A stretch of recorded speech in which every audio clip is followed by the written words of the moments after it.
YouTube, welcome to my channel. My channel is Everyday Single Mom.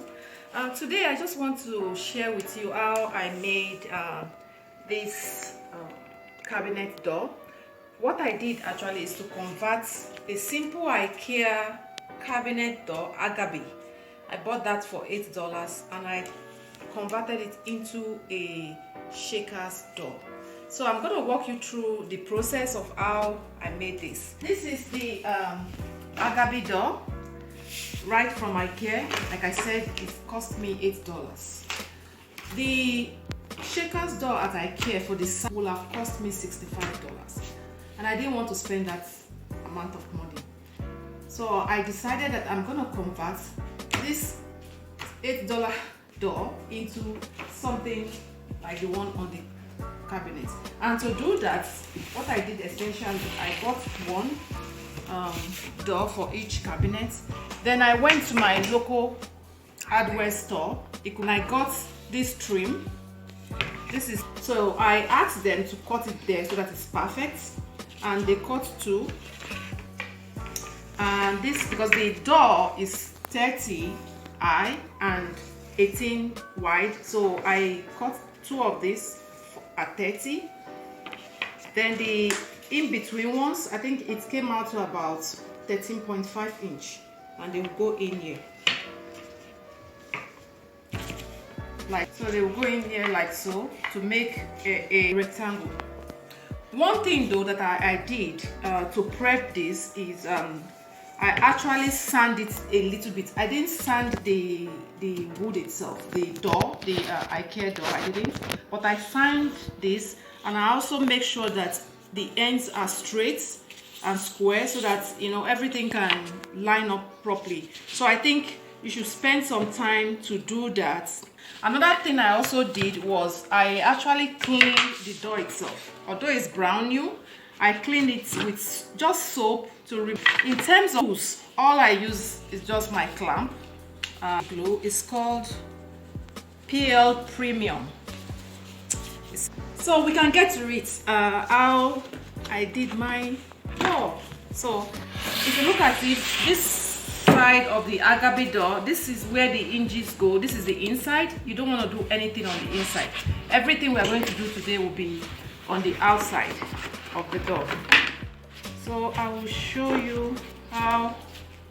Like I said, I've already prepped this and I know where things goes. I want it to be flush, that is at the end.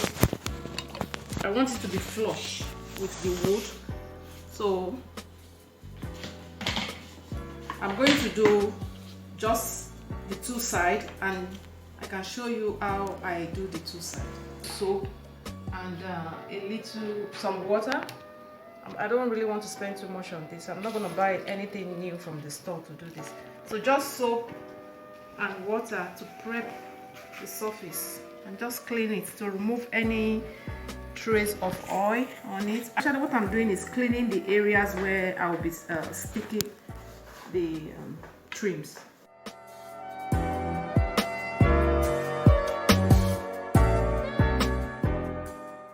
I'm gonna dry it with this. If you have something else that you can use, it's all good.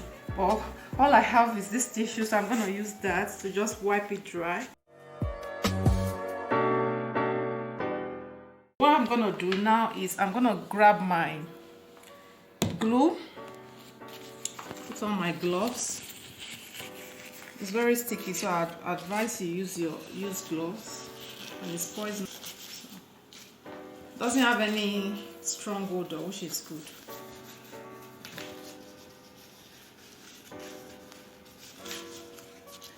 For this one, I know there's a better way to do this, but I've been using this method, just cutting through this.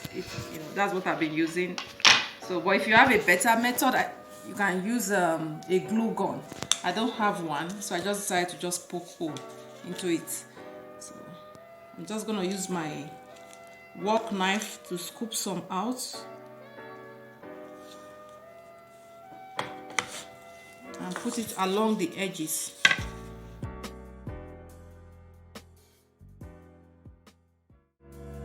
So I'm done around it. I made sure that the glue is around all the edges, not too much, and if possible within the grooves as well, so that it sticks properly. This is it. So what I'm gonna do now, I'm gonna try to stick this.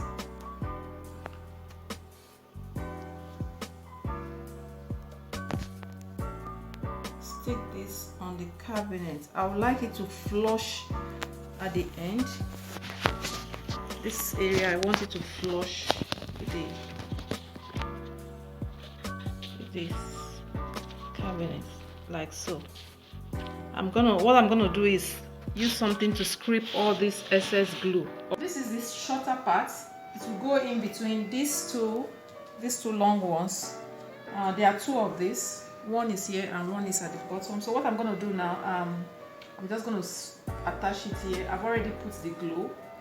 I'll just stick it in between. So I'm just gonna stick that in here.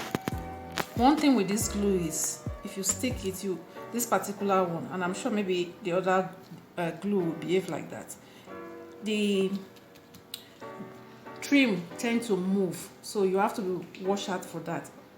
Otherwise it will move out of the location where you want it, and it will not be perfect, or it will not be very good. And also when you stick it, because I put so much glue, you tend to see glue coming out at the end as well as in the front. So what I do is, at the end I just use something to clean it.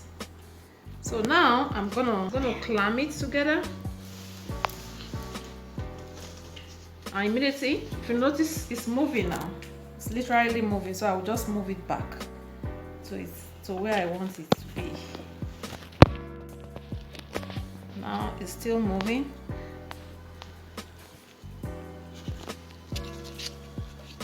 I want it to be flush with the door itself. It's moving. To stop that, I'm gonna get my brick, put the brick like so, and immediately I put the brick, you see the glue coming out. And so what I'm gonna do is I'll just clean it up, wipe it off, so that it's easy for me to paint afterward. So anyway, that is how I converted my IKEA Häggeby door of $8 to the shaker door. A similar door, I know that is professionally made, but a similar door in IKEA will have cost me $65 for each door. And with this, I can still get the same look, but for cheap. This is the first door that I did. So if you notice here, there's this yellow color. What that is wood filler. So after I've glued everything all steady, I actually use wood filler in between. I'm gonna sand it, lightly sand it, then I will paint the trim.